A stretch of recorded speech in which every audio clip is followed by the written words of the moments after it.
بسم الله الرحمن الرحيم. الحمد لله وكفى وسلام على عباده الذين اصطفى، أما بعد. أعوذ بالله من الشيطان الرجيم. يا أيها الذين آمنوا كتب عليكم الصيام كما كتب على الذين من قبلكم لعلكم تتقون. وقال تعالى: شهر رمضان الذي أنزل فيه القرآن هدى للناس وبينات من الهدى والفرقان فمن شهد منكم الشهر فليصم. وقال النبي صلى الله عليه وسلم: إذا كان أول ليلة من شهر رمضان صفدت الشياطين ومردت الجن وغلقت أبواب النار فلم يفتح منها باب وفتحت أبواب الجنة فلم يغلق منها باب وينادي مناد: يا باغي الخير أقبل ويا باغي الشر أقصر ولله عتقاء من النار وذلك كل ليلة، او كما قال رسول اللہ صلی اللہ علیہ وسلم۔ معزز سامعین، آج 29 شعبان ہے، جمعے کا دن۔ ابھی سورج غروب ہونے والا ہے۔ سورج غروب ہوتے ہی اس بات کا قوی امکان ہے کہ رمضان کی رات شروع ہو جائے، اس لیے کہ اللہ کے نبی علیہ الصلاۃ والسلام نے فرمایا ہے کہ 29 شعبان کو رمضان کا چاند دیکھو، چاند نظر آ جائے تو تراویح سے رمضان شروع ہوگا اور اگلے دن روزہ رکھا جائے گا، اور اگر 29 کو کا چاند نہ ہوا تو شعبان کے 30 دن مکمل کر کے چاند 30 کو نظر آئے یا نہ آئے، ہر صورت میں رمضان شروع ہو جاتا ہے۔ تو لہذا قوی امکان اسی بات کا ہے کہ آج سورج غروب ہونے کے بعد جو رات شروع ہوگی وہ رمضان کی رات ہوگی۔ اللہ تعالی ہم سب کو رمضان کی برکتیں، رحمتیں اور رمضان کی خوشیاں نصیب فرمائے، اور رمضان کا پورا احترام کرنے کی اللہ تعالی توفیق عطا فرمائے۔ اللہ کے نبی علیہ الصلاۃ والسلام کا مشہور خطبہ ہے جو آپ نے شعبان کے آخری دن میں صحابہ کے سامنے یہ خطبہ دیا تھا، جس کی روایت کرنے والے حضرت سلمان فارسی رضی اللہ تعالی عنہ ہیں۔ وہ فرماتے ہیں کہ اللہ کے نبی علیہ الصلاۃ والسلام نے فرمایا: یا ایھا الناس، اے لوگو، قد اظلکم شہر عظیم شہر مبارک، کہ تم پر ایک عظیم الشان، ایک بہت ہی مبارک مہینہ سایہ فگن ہو رہا ہے۔ شہر فیہ لیلۃ خیر من الف شہر، یہ وہ مہینہ ہے جس میں ایک رات 1000 مہینوں سے بہتر ہے۔ جعل اللہ صیامہ فریضہ، کہ اللہ تعالیٰ نے اس ماہ مبارک کے روزوں کو فرض قرار دیا ہے۔ وقیام لیلہ تطوعا، اور اس کے رات کے قیام کو اللہ تعالیٰ نے اجر و ثواب کی اور فضیلت کی چیز قرار دیا ہے۔ من تقرب فیہ بخصلۃ من الخیر کان کمن ادی فریضۃ فیما سواہ، کہ جو شخص بھی اس ماہ مبارک میں اللہ تعالیٰ کی رضا اور اس کا قرب حاصل کرنے کے لیے کوئی نفلی عبادت ادا کرتا ہے، وہ ایسا ہے گویا کہ اس نے غیر رمضان میں فرض ادا کیا ہو۔ ومن ادی فریضۃ فیہ، اور جو شخص اس ماہ مبارک میں کوئی فرض ادا کرے، کان کمن ادی 70 فریضۃ فیما سواہ، وہ ایسا ہے گویا کہ غیر رمضان میں اس نے 70 فرض ادا کیے ہوں۔ وہو شہر الصبر، اور یہ صبر کا مہینہ ہے۔ والصبر ثوابہ الجنہ، اور صبر کا بدلہ جنت ہے۔ وشہر المؤاسات، یہ غمخواری کا مہینہ ہے۔ وشہر یزاد فیہ رزق المؤمن، یہ مہینہ وہ ہے جس میں مومن بندوں کا رزق بڑھا دیا جاتا ہے۔ من فطر فيه صائما كان له مغفرة لذنوبه وعتق رقبته من النار وكان له مثل أجره من غير أن ينتقص من أجره شيء۔ اس ماہ مبارک میں جو شخص کسی روزے دار کا روزہ افطار کرائے، اللہ تعالیٰ اس کے سارے گناہوں کو معاف فرما دیتے ہیں اور اس کو جہنم سے آزاد فرما دیتے ہیں، اور اس روزہ رکھنے والے کو جتنا ثواب اللہ تعالیٰ عطا فرماتے ہیں، اس کے ثواب میں کوئی کمی کے بغیر اس روزہ افطار کرانے والے کو بھی اللہ تعالیٰ پورا ثواب عطا فرماتے ہیں۔ قلنا یا رسول اللہ، صحابہ کہتے ہیں کہ ہم نے عرض کیا کہ اللہ کے نبی علیہ الصلاۃ والسلام، ہم میں سے ہر آدمی لیس کلنا یجد ما یفطر به الصائم، کہ ہم میں سے ہر آدمی کے اندر یہ استطاعت اور طاقت نہیں ہے کہ روزے دار کا روزہ افطار کرائے، یعنی اسے پیٹ بھر کے کھانا کھلائیں۔ فقال رسول اللہ صلی اللہ علیہ وسلم، تو اللہ کے نبی علیہ الصلاۃ والسلام نے ارشاد فرمایا، یعطی اللہ هذا الثواب من فطر صائما على مسقط لبن او شربۃ من ماء، کہ اللہ تعالیٰ یہ ثواب ہر اس شخص کو عطا فرمائیں گے جو کسی روزے دار کو دودھ کی لسی کا ایک گھونٹ پلا دے یا پانی کا ایک گھونٹ ہی پلا دے۔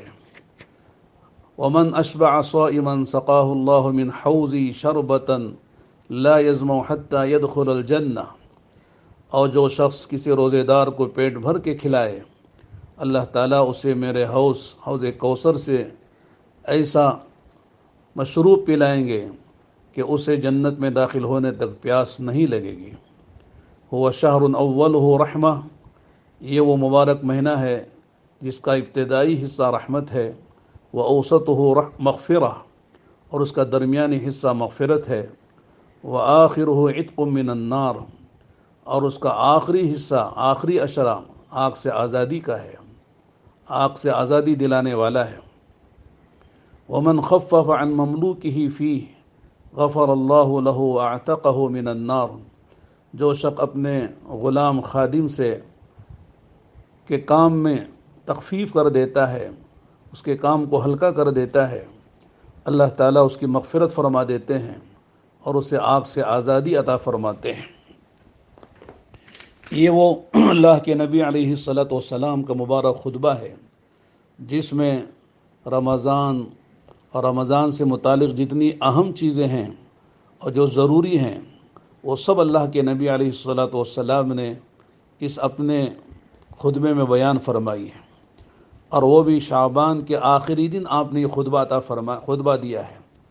پہلی بات تو آپ نے فرمائی، یہ مبارک مہینہ ہے،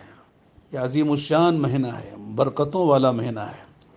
اور اس کی برکتوں میں سب سے بڑی برکت یہ بیان فرمائی کہ اس ماہ مبارک میں ایک رات اتنی قیمتی اور اجر و ثواب کے اعتبار سے اتنی عظیم الشان ہے کہ ایک بندہ 1000 مہینے عبادت کر کے جو اللہ کا قرب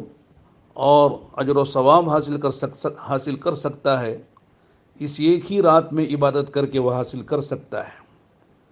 لہذا اس رات کے بارے میں اللہ تعالیٰ نے خود اپنے کلام الہی، اپنے کلام پاک میں مستقل صورت اتاری۔ انا انزلناہ فی لیلۃ القدر، لیلۃ القدر خیر من الف شہر، کہ یہ مبارک رات جس میں اللہ نے قرآن اتارا، انا انزلناہ فی لیلۃ القدر، کہ یہ ہم نے قرآن کریم کو شب قدر میں اتارا ہے۔ گویا کہ یہ مبارک رات ہے جس میں اللہ تعالیٰ نے قرآن کریم اتارا ہے۔ قرآن کریم کا نزول اس ماہ مبارک کی اس مبارک رات میں ہوا ہے، چنانچہ اس کی فضیلت میں اللہ پاک نے پوری صورت اتاری ہے۔ لہذا جو حضرات قرآن کریم کا ترجمہ و تفسیر دیکھنا اور پڑھنا جانتے ہیں، ضرور اس قرآن کریم کی اس آیت کی تفسیر کو دیکھیں،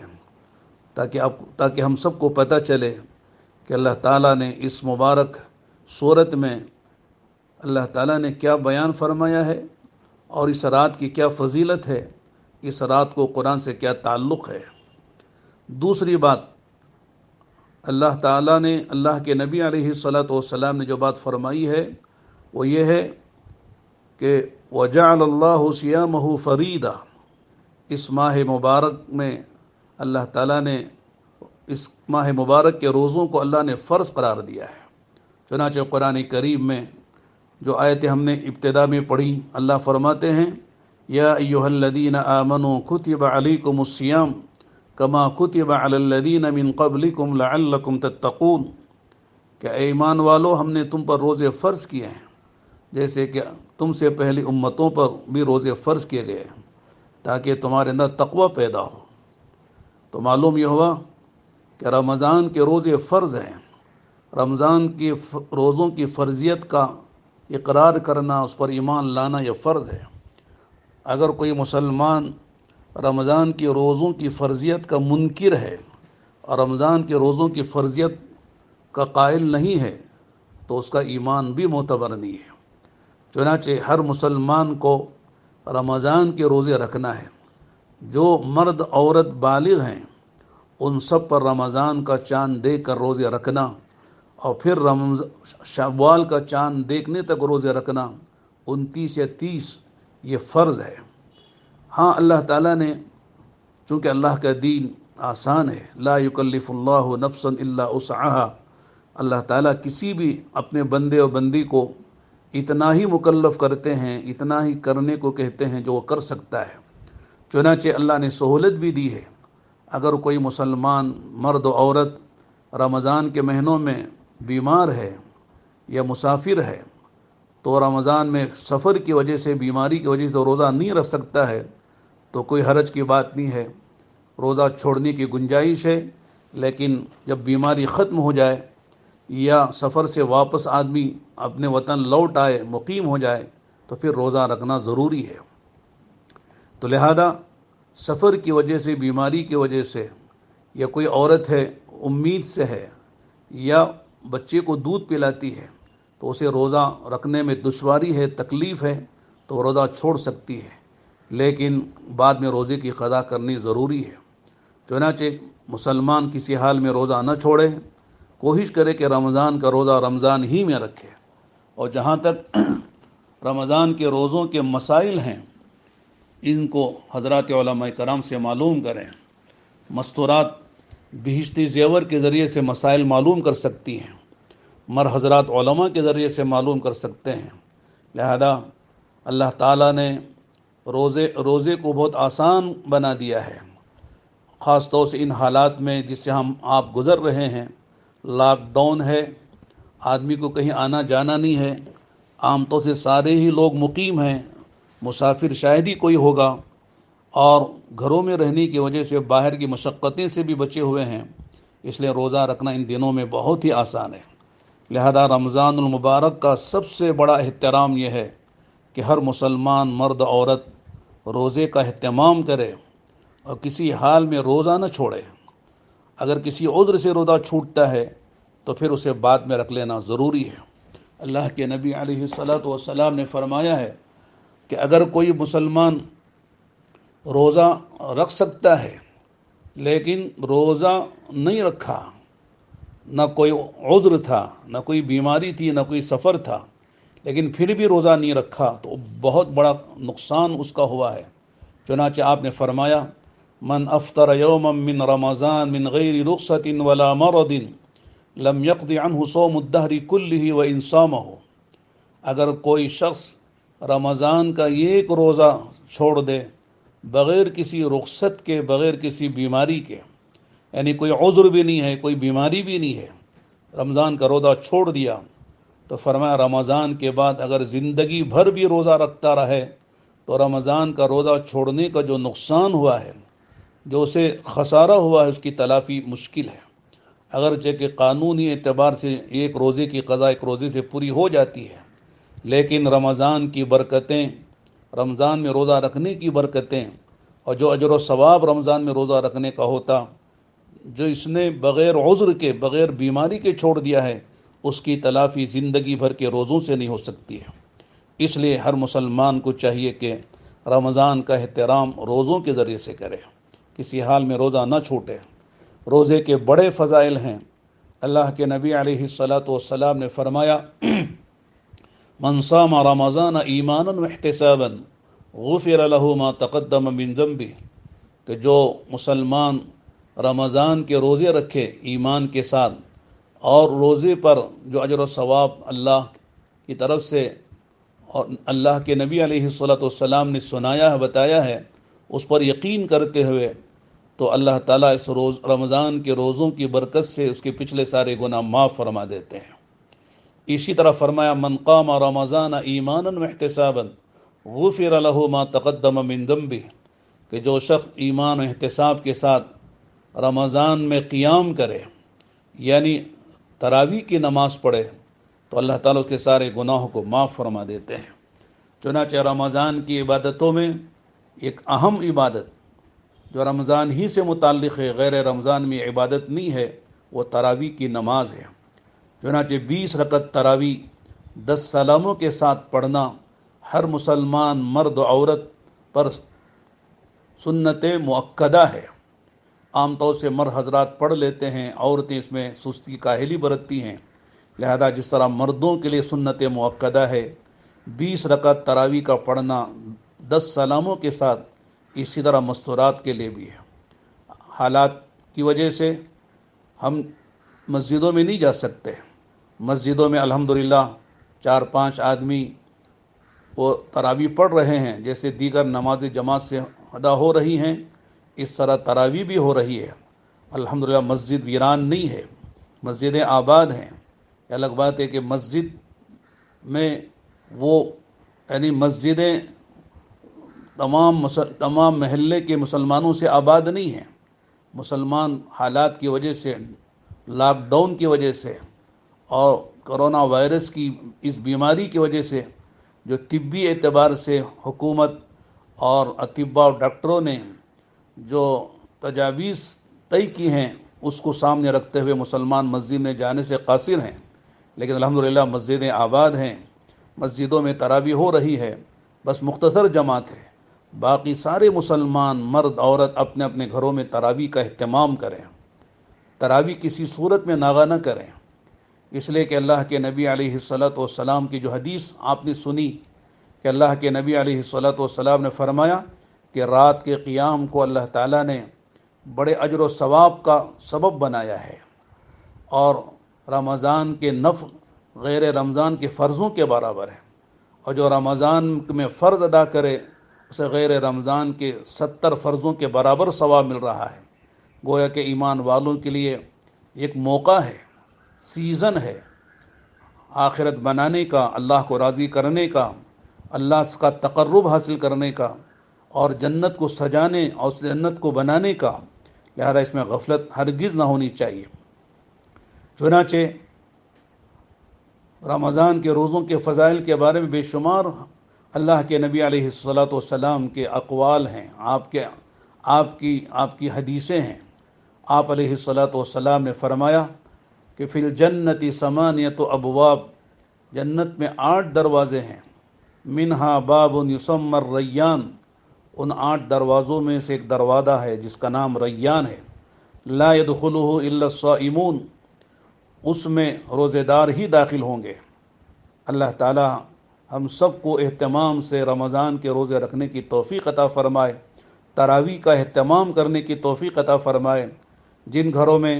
اللہ کی توفیق سے، اللہ کے احسان و کرم سے حفاظ کرام ہیں، وہ اپنے گھر والوں کے ساتھ پورا قرآن سنائیں، گھر والے قرآن سنیں، اور جن کے گھر میں حافظ قرآن نہیں ہیں تو ان کو بھی چاہیے کہ تراویح پڑھیں، جو قرآن یاد ہے اسی سے اپنی 20 رکعت تراویح پڑھیں،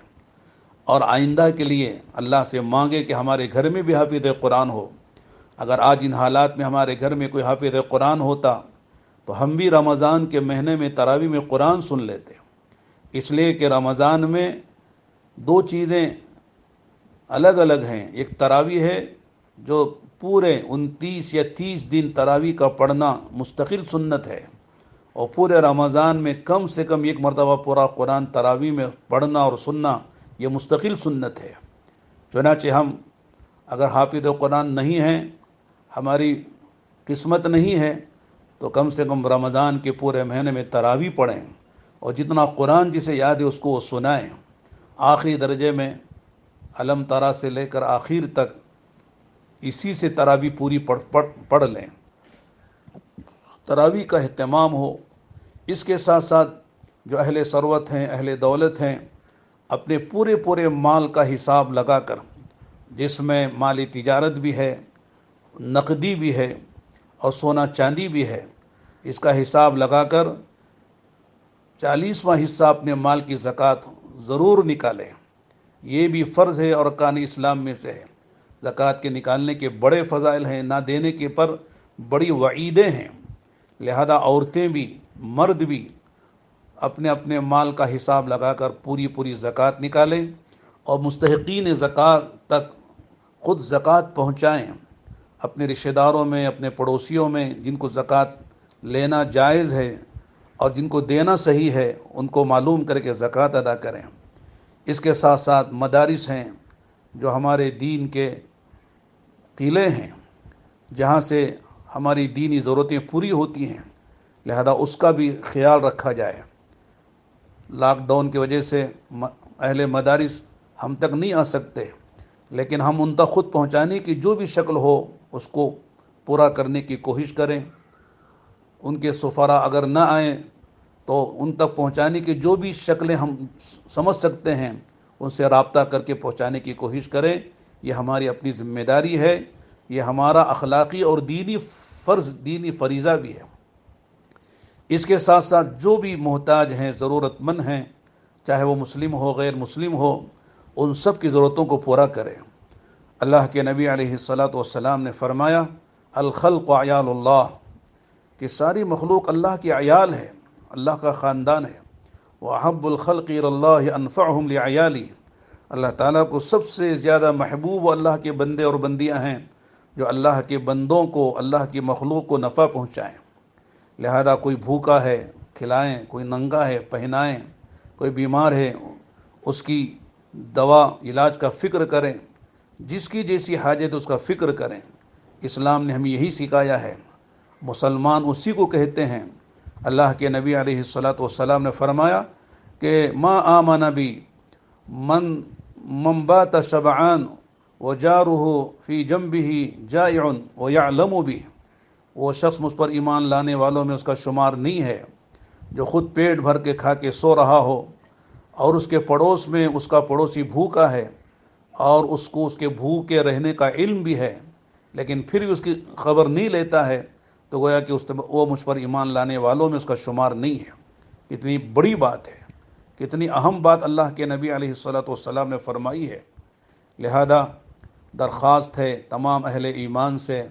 کہ رمضان کی مبارک ساعتوں میں ہر ایک کا خیال رکھیں، اللہ کے حقوق بھی ادا کریں،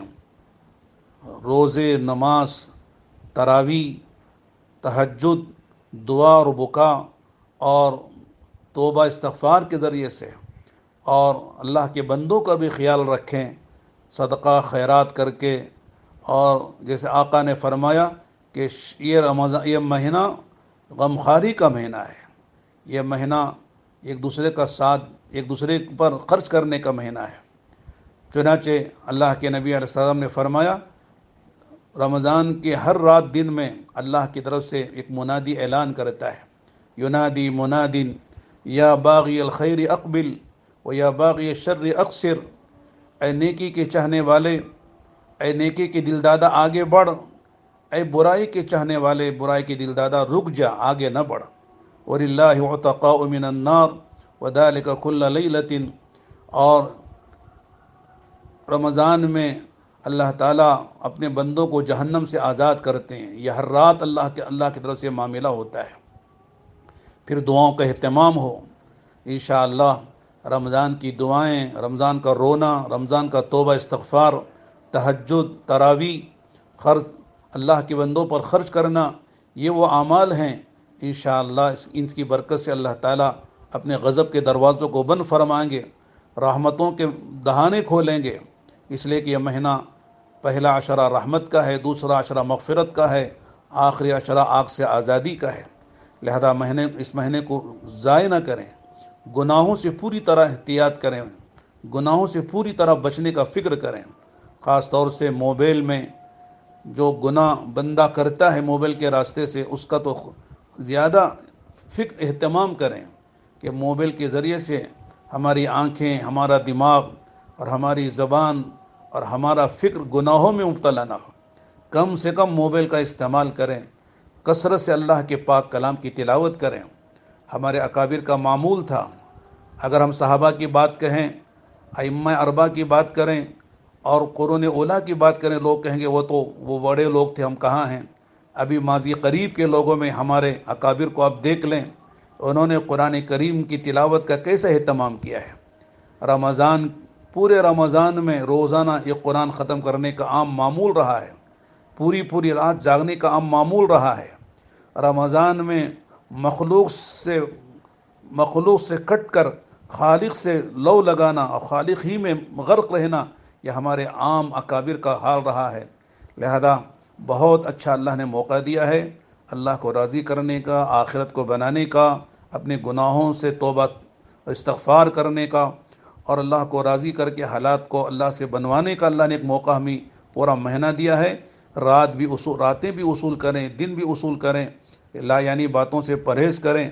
اپنے گھر والوں کا بھی ساتھ دیں۔ انشاءاللہ اللہ کی ذات سے امید ہے کہ رمضان کا مہینہ ختم ہوتے ہوتے اللہ تعالیٰ سارے عالم کے حالات کو درست فرما دیں گے۔ اللہ تعالیٰ کی طرف رحمتوں کی بارشیں ہوں گی اور اللہ تعالیٰ ہماری دنیا بھی بنا دیں گے، ہمارے آخرت بھی بنا دیں گے۔ بس اللہ تعالیٰ سے دعا کرتے ہیں کہ اللہ کی توفیق سے جو باتیں صحیح کہی گئی ہیں، اللہ اس پر ہم سب کو عمل کی توفیق عطا فرمائے۔ وآخر دعوانا الحمد للہ رب العالمین۔